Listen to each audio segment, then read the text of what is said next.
lady who is very talented. Every time I hear her, I try to go home and write poetry, but it doesn't work.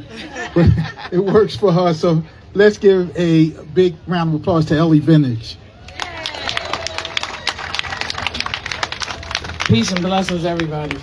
I know we're here for a common cause, and that common cause actually keeps us knowledgeable about the things that need to be happening. It's coming. I hear you. Listen, I see you. But one of the things that keeps us at bay and keeps us falling behind is that not only are we not awake, but we allow people to come into our communities and dictate to us how our communities should be ran, how our children should get what they get, how our schools that are underserved should get what they get, how we should walk about in our streets, how we should serve our communities. We allow people to come in that don't live in our communities. They come in and they get right up there on the high seat and they look right down at us and tell us we're nothing, right? I have a quote for you. It says, "The greatness of a community is most accurately measured by the compassionate actions of its members." For sure. Coretta Scott King.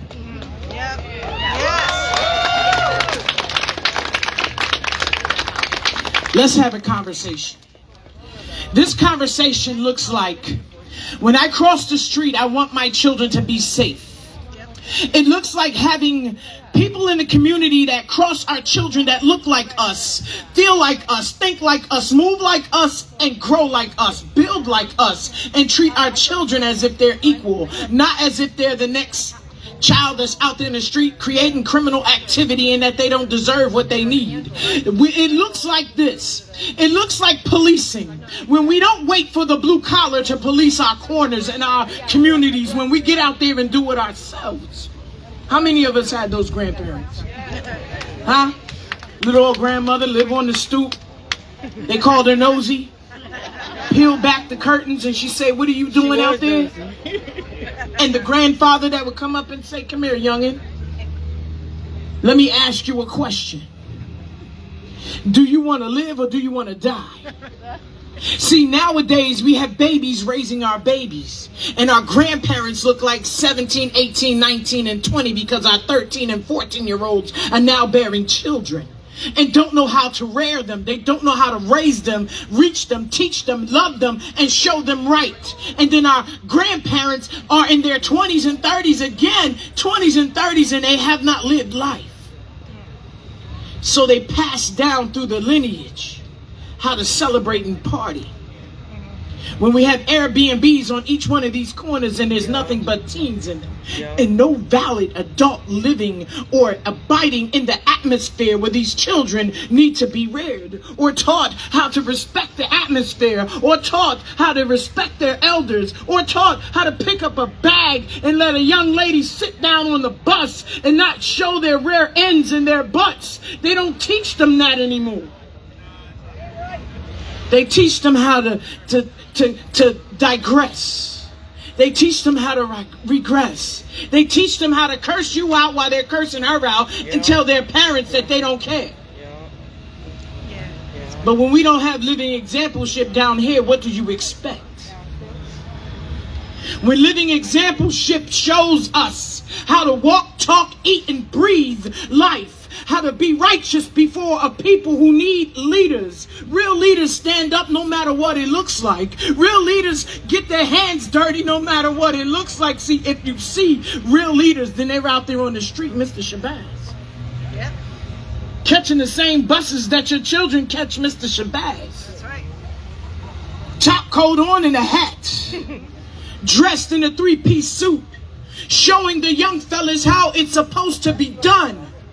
Showing the young ladies how they should be loved. Instead, we allow our young ladies to be dictated to as if they're nobodies. while they're showing everything that the gods have created for them and give it away for free. That's not real community leadership. Real community leadership says, come here, young lady.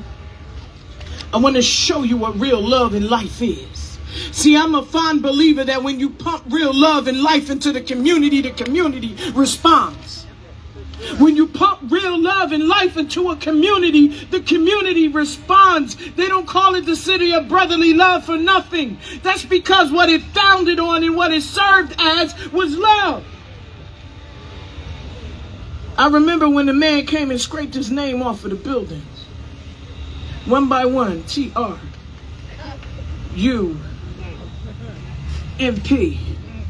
dumped down into the streets, imploding. Because he was too cowardly to stand up in front of the people that he promised employment. Therefore, 75,000 plus people lost their jobs, lost their homes, lost the benefits and the pension that they put time and effort into building. Something's wrong with that picture, and then there's some who are arrogant enough to put him in a seat and think that he knows exactly what he's doing. What are we doing? He could not control a casino, much less control a world. He could not unbankrupt his own casino, much less govern the financial systems of this world. We're broken in this country, and we don't see it because we're ignorant enough to believe that our own beliefs are superseding what really needs to happen. Then he want to go and create a peace talk. I know. Shame. I know. Yeah, shame. Then he wants to go and create a peace talk when the peace talk should be happening in our country. From city to city where he's sending ICE, Chicago. From city to city where he's sending ICE, Portland. From city to city where he's sending ICE, California, New York, Philadelphia, New Jersey. With the people that look like you and me, that serve the laborers. The laborers get shut down because we believe in a system that builds and not destroys.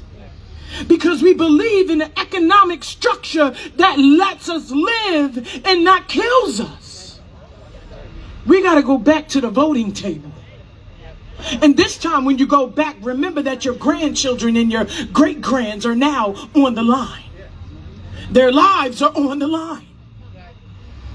Remember that the educational system has been torn down that much to where is now the cities and the states are to govern their own finances. But when you have broken educational systems that are continuously portraying what they're portraying now, how is that possibly so? I'm not saying that the Department of Education did any better, but at least there was some type of accountability and a paper trail. Yeah, paper girl. So no, I'm not saying go to sleep. You've done enough napping.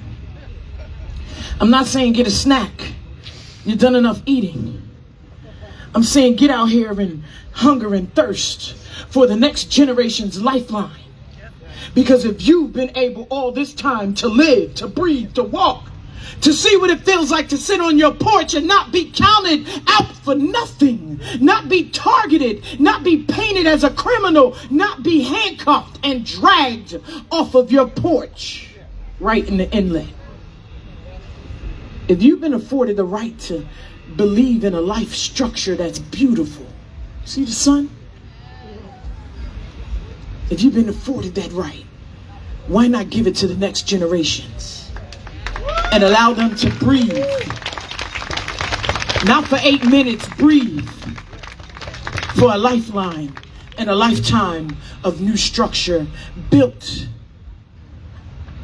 for them and their children and their children's children. Wake up, people. Voting time is now. Organize. Because your communities, our communities are on the line. Our lives are on the line.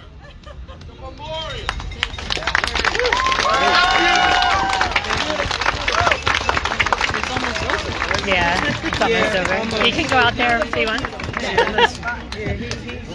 Fantastic speaker. She's great. Yeah. She said it all, didn't she? Yeah. I told you, yeah, she did. Yup. It's not just what she says. I know. She did. I'm telling you. Well, I'm a little speechless right now. Okay, so I'm up here because I'm a classroom teacher, and in the classroom we have brain breaks. So today we're having a joy break. All right, so let me tell you the setting for this. There were some other educators here that I work with at my county union, and I said, thank you for coming. And one of them said, you know, I've been back in Atlantic City for 20 years. I haven't seen this yet, right? I've been doing this for about 15 years. I haven't seen this yet. And I said, well, why did you come out today? And she goes, because I want to make sure that I am a part of history and that I am standing on the right side of history. So I lead into that to say, take a moment, introduce yourself, make a new friend, and tell them why you are here today. And like a classroom teacher, I'm going to set a timer. You got 1 minute. 1 minute.